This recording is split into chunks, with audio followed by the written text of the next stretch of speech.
Hello everybody, we're moving on to section 9.2 in which we're going to learn a little bit more about indefinite integrals, and really we're going to learn some more patterns that you're going to use when you're trying to find indefinite integrals.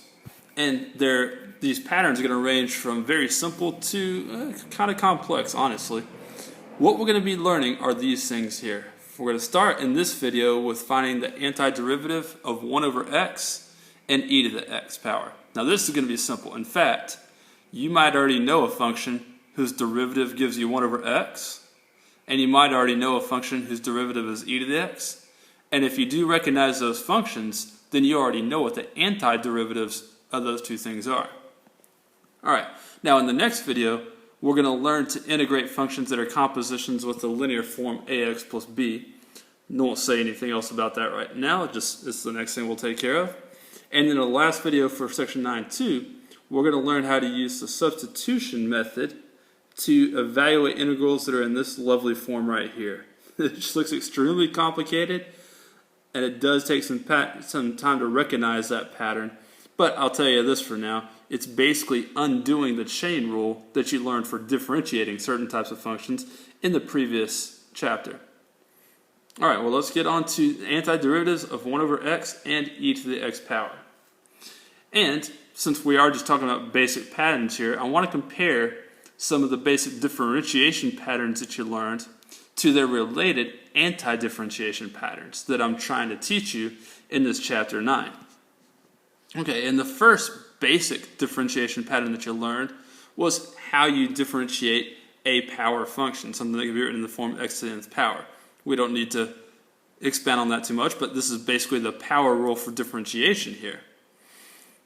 Now, what we're learning right now when I say related anti-differentiation patterns is we're learning how to undo these basic differentiation patterns that we learned before. And we've already learned how to anti-differentiate a power function using what was called the power rule for anti-differentiation, and that was using this right here, what we've been talking about for the last 2 to 3 videos or so. Okay? Now, I want to pause right here and talk about the fact that, remember, n cannot be equal to -1 whenever you're trying to differentiate using the power rule. And that's relevant right now because we're about to try to find the antiderivative of 1 over x. And if we try to find the antiderivative of 1 over x using the power rule, well, we would think of it, of course, as being the integral of x to the negative first power with respect to x, and that would give us 1 over 0 times x to the 0 power plus c. And it's that whole thing right there where we're getting 1 over 0. That's a big deal. That's undefined. That's why n can't be equal to -1. So how do we get around the fact that you can't find the antiderivative of 1 over x using the power rule? Well, I asked you to do this on the previous slide where I was showing you the learning goals already. If you can think back to what you've differentiated that gave you 1 over x as a result, then you can think about how you find the antiderivative of 1 over x. And the thing that we differentiated in the previous chapter that would give us 1 over x was the natural log of x. Right? The derivative of the natural log of x was equal to 1 over x. And so what that means then is that the antiderivative of 1 over x is going to get you back to the natural log of x. Pretty simple, right? Now, just like with the power rule, anytime we find an antiderivative, we're getting a general solution, unless you're given a boundary condition. And so you've got to remember that plus c right there every time you anti-differentiate. Sometimes you'll be able to find the particular solution, most times probably not. Okay, and then to find the integral of e to the x dx, just think about what you differentiate that would give you e to the x, and of course you remember that e to the x happened to be its own derivative. All right. Here's the final of the basic differentiation patterns that we learned. All right, the derivative of e to the x with respect to x is e to the x. Okay, so it should make sense then that if we anti-differentiate e to the x with respect to x, that it's going to give us e to the x and then plus that constant of of integration again. All right, now when I say basic differentiation patterns, all right, what are the basic functions that you're able to differentiate, or what are the basic functions that you're able to anti-differentiate? Now we have a list of those. We did learn other differentiation patterns, such as the product rule, quotient rule, chain rule, but I don't call those basics, although they are something you know how to work with, and we will learn how to anti-differentiate many of those things. All right, well, let's try some examples where we're going to learn, or where we're going to utilize these two new integration patterns.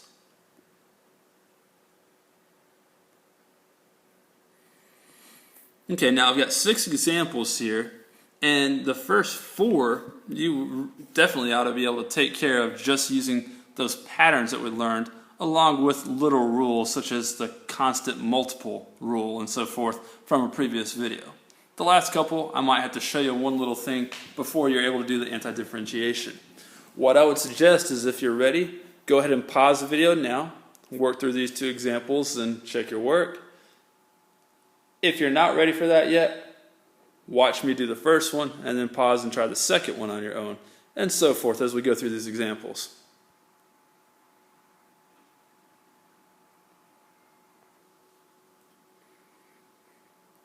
All right, now we just learned how to find the integral or the antiderivative of 1 over x, but we didn't talk about 4 over x. However, that's easy enough. If you think of 4 over x as being 4 times 1 over x, then you can write that integral this way. You can write this as 4 times the integral of 1 over x dx. And then, since the integral of 1 over x with respect to x is the natural log of x, we're just going to get 4 times that, and then we'll throw in our constant of integration at the end.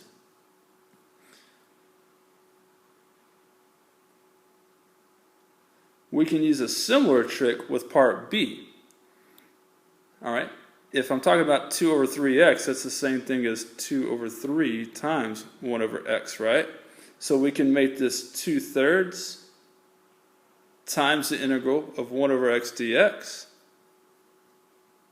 And then that's just going to give you 2/3 times the natural log of x plus c.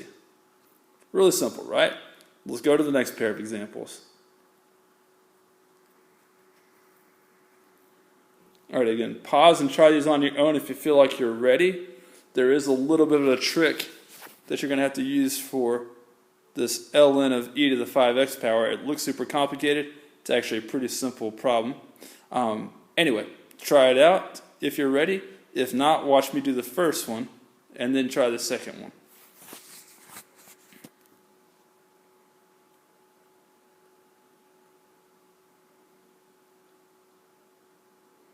Okay, now we're going to use the same little trick with part C as we did with parts A and B, in that we're going to pull out the constant factor that is part of that function that we're trying to integrate. All right, we're going to pull 1/5 out front, and that becomes 1/5 times the integral of e to the x dx.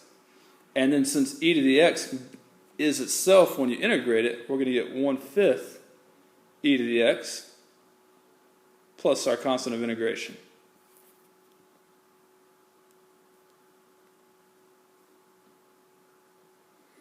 Now, I mentioned a little trick with part D. I hope that you remember that whenever you take the natural log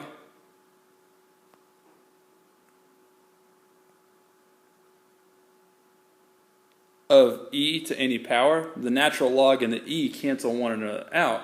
And so really all this problem is the integral of 5x dx. All right, which is good news for you because you didn't know how to integrate the natural log of x. We haven't learned a pattern. We learned something that gives you the natural log of x after you integrate, but we haven't learned what the integral of ln of x is. All right, so now we can just use our power rule. All right, we'll increase the exponent by 1.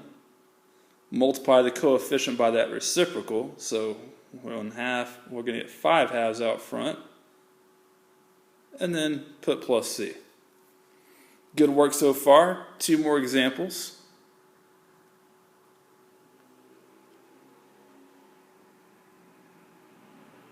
Those are the same pair again. All right, there we go. All right, now the only thing I need to tell you here is that what we're going to try to do is we're going to try to rewrite these expressions so that they are polynomials, multiple termed polynomials. I don't want this left as 4x as the square of 4x minus 1. I want you to go ahead and actually square that binomial and then do the integration. And I don't want you to leave this as a quotient. We've not learned a quotient rule for integration. What I want you to do is go ahead and divide each term by 2x at the beginning and then do the integration. Alright, so pause the video, try that out on your own, and I'm about to show you the work as soon as you're done.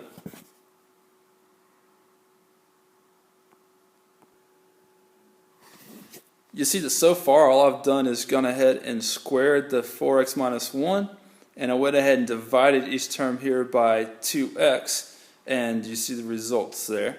Now, basically we have multiple term expressions that we're trying to integrate now, and we just have to integrate each term individually in order to do that. Alright, so with part E, then that's going to give us 16/3 x cubed minus, and let's see, we'll make this an x squared. We have to multiply the 8 times 1/2 then, so that's going to give us minus 4x squared. And then the integral of 1 is just going to be x, and then we'll have plus c. Okay, and then for part F, well, the integral of 4x cubed, if you make that x to the 4th, and then multiply by 1/4, you're going to get 1x to the 4th minus. And when we have 3x to the negative first power, of course, that's the same thing as 3 over x. And so that's going to be 3 times the natural log of x when you integrate it, and then we'll have plus our constant. So there are some more basic antiderivatives or indefinite integrals for you to know. Very simple to use, very well done. See you next time.